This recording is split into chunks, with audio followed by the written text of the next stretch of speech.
Hey guys, Simon Lovell here, and I wanted to do this quick video to share with you today some of my tips and advice if you're new to the fitness industry, if you're a new personal trainer. Maybe you've been in the industry now for a couple of months, maybe you're direct in today, or maybe you coming up to your first year.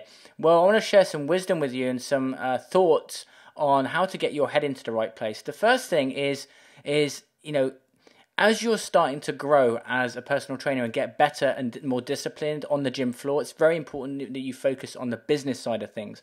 Once you do that in parallel, then you'll get more growth rather than focusing on one or the other. If you focus on one, then you're going to be unbalanced. If you focus on both equally, you're going to get maximum return because you're going to get paid what you're worth. Knowing the business skills and being able to match those to the skill set that you have in becoming a better trainer technically is very important.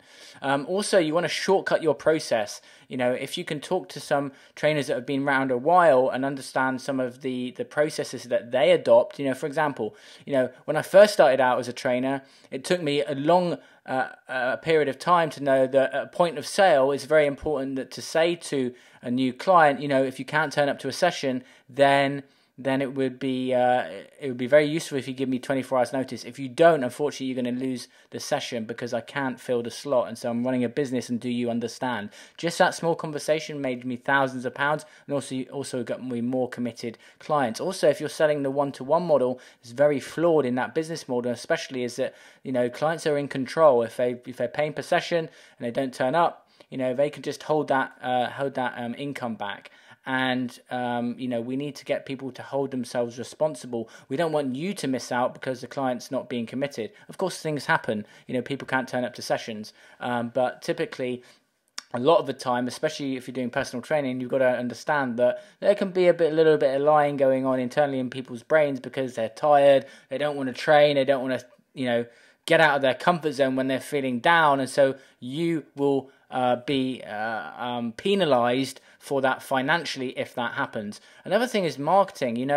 There's no shortage of clients out there, but if you don't have the right systems and strategies in place to bring in clients, it's often not that the clients aren't out there, it's that the part of the system is broken. So if you're putting out flyers, you may be thinking, well, flyers don't work because you didn't get a return. Well, part of the flyer didn't work, okay? Or when it comes to Facebook ads, or when it comes to any particular marketing strategy, we have to understand there's micro elements to each marketing strategy that's involved. I was actually having a conversation with my coaching group in my VIP group today, and we were talking about that very subject when it came to webinars, in fact.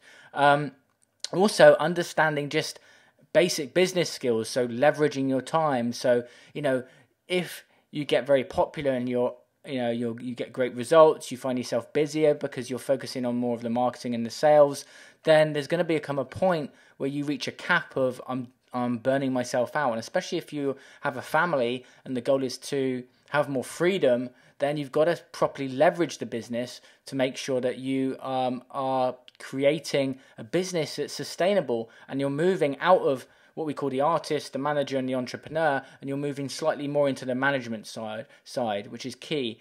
Also, it's important that you're not doing everything on your own. Have a think about the tasks that you're doing throughout the day, and what could you potentially outsource that to get some help, so that you're not being, the admin person, the accounts person, the trainer, the marketer, the salesperson. Now at this stage with access to, my content, my blog, all of this stuff, you can start to become more aware and get educated in this area of actually building a business that in the future you might want to sell, or maybe you're in the transition point of wanting to get a studio. Also, understanding a sales process is key.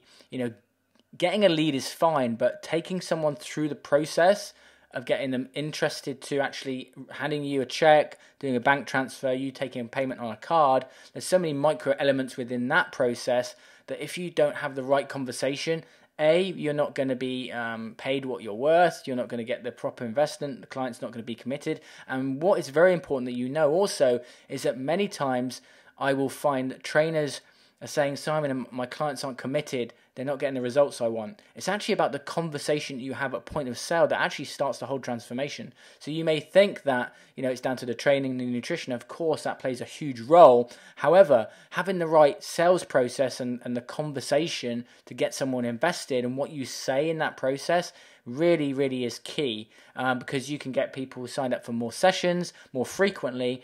And if you're like the majority of trainers out there that just want to go out and serve people, then actually getting skilled in the art of not just selling but closing, so having someone invest at the maximum that they want to spend on their health and fitness, is key, not just for you but also for them. So there's so many different elements. You probably may find yourself overwhelmed when it comes to the amount of information out there about email marketing, squeeze pages, business structure, all of this stuff. Do I need a business plan? Do I need to be getting business cards made? All of this wealth of information out there.